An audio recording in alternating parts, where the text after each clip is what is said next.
Most businesses don't sound the same because of bad copywriting. They sound the same because they make the same mistakes while making strategic decisions. And that's a much bigger problem. Because when brands sound generic, most teams try to fix it in the wrong way. They rewrite the copy. They tweak the tone of voice. They try to sound more creative. But none of that actually solves the issue. Because the problem isn't how the message is written. It's how the message is built. In this video, I'll show you why businesses end up sounding exactly the same and how to fix it at a structural level so your message actually feels distinct. And once you understand this, you'll start seeing generic marketing everywhere. And you'll know exactly what's missing to fix it. Let's start with the first major mistake. The first reason businesses sound the same is because they try to speak to everyone.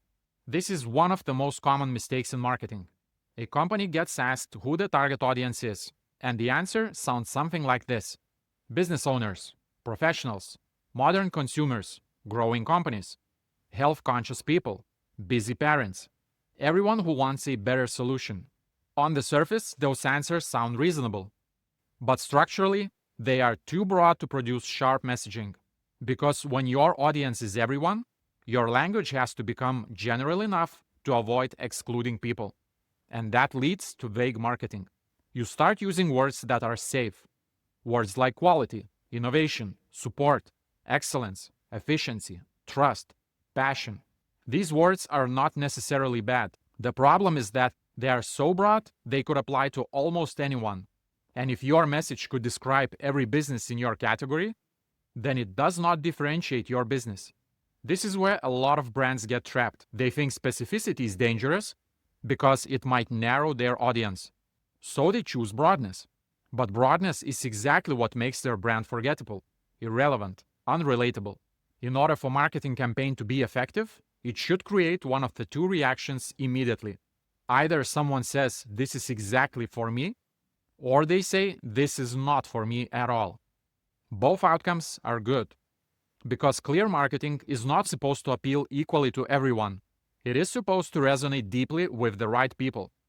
And the more clearly you define those people, the easier it becomes to sound different, relevant, relatable. This is why one of the most important things to do in structural marketing is to understand your audience precisely.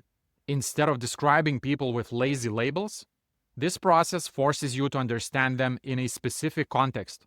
This framework allows you to look at three things: tasks or jobs that the audience has, pains and problems they experience, and gains they wish would replace the friction they currently experience. Jobs are what the audience is trying to accomplish, and this breaks down into three categories: functional tasks, emotional tasks, and social tasks. What they have to do, how they currently feel doing it, and how does it make them look in the eyes of others. Depending on the context, your audience might be trying to improve productivity. They might be trying to grow revenue. They might be trying to lose weight.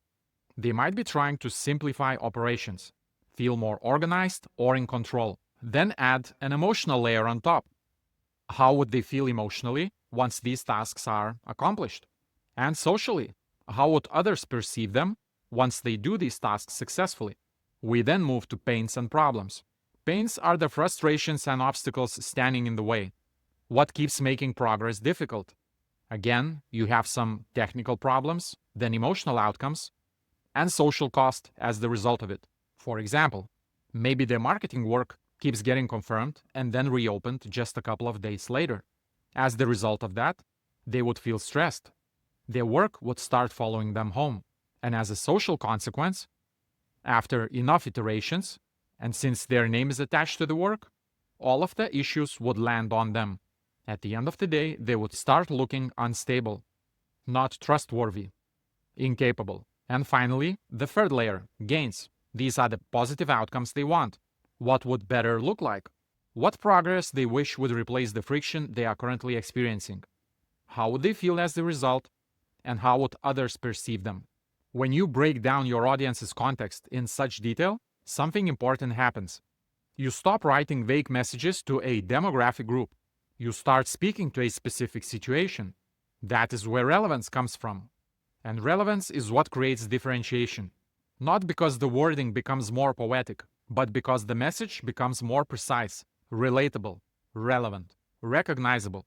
That precision is what makes someone think they actually understand what I'm dealing with here. And when that happens, your brand stops sounding generic. Now, the second reason businesses sound the same is because they try to communicate too much at once. This is another common structural mistake. A company wants its messaging to do everything. They want their campaign to explain all the features, all the benefits, all the values, all the service categories, all the reasons they are different, all the mission language, and all the industry buzzwords at the same time. The result is predictable. The message becomes crowded, and crowded messaging is vague messaging. Because the more stuff you try to cram into one single campaign, the less clearly any single point lands. This is why so many brands end up with statements like, "We are revolutionizing the future of intelligent customer-centric innovation," whatever the hell that means. That sentence might sound impressive until you stop and ask what it actually means. And honestly, not much. It contains words, but not clarity. And that's the problem. A lot of brand language sounds big, but means little. It sounds polished, but feels empty. It sounds expensive, but does not communicate a specific idea. And when campaigns rely on that type of language, they all start to blend together. Because vague prestige language is infinitely reusable. Any company can say that they are innovative. Any company can say they care about quality. Any company can say they put customers first. Any company can say they are passionate about the results. The question is not whether the sentence sounds positive. The question is whether it creates a clear picture in the mind of the audience. Who is it for? Why it matters? And why is it relevant to my situation? If not, the message is overloaded. One of the easiest ways to improve differentiation is not by adding more words or use abstract language.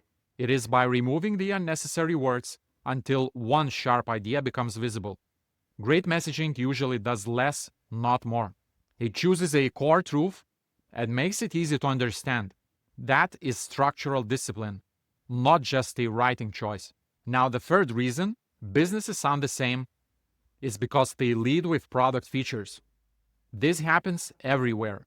A company describes its software, its service process, its framework, its deliverables, its ingredients, its technical specs, its dashboards, its modules, its package options, its years of experience.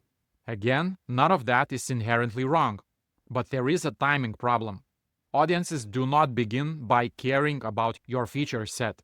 They begin by caring about their own situation, their own frustrations, their own goals, their own desired outcomes. So when your message starts with the product, it often answers a question the audience has not asked yet. That creates disconnection. Imagine someone is frustrated, stuck, overwhelmed, and unsure what to do. And your message says, "Our platform includes 12 integrated optimization modules and advanced automation capabilities." That may be true, but to the person reading it, it feels distant, because psychologically, they are not in feature mode yet. They are in problem mode. They are in frustration mode. They are thinking about the gap where they are and where they want to be. This is where the framework, which I call the persuasion ladder, becomes incredibly useful. It explains that you can talk about the product based on 6 different depths of value. At the start, you have product features, what the product is, what it has. Then product benefits, what the product does to the audience, what good comes out of it. And that's where most businesses stop. But that's just 2 out of 6. And the next levels is where the stronger resonance happens. The next one, problem solved. What frustration disappears because of this offer? Then we get to the enemy the brand fights. What negative force are you helping the customer overcome? Then we go to life improvements. How's the customer's day-to-day life gets better after solving the problem? What replaces the friction they currently experience? And finally, identity transformation. Who your customer gets to be as the result.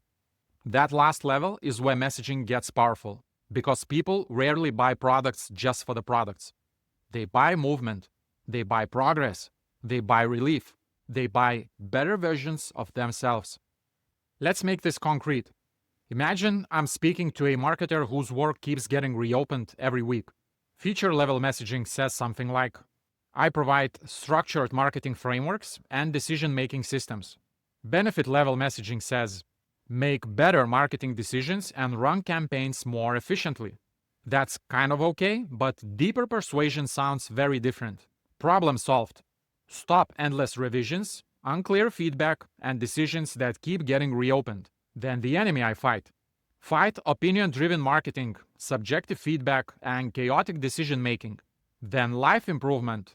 Create calmer workdays, clearer direction, and decisions that actually stick.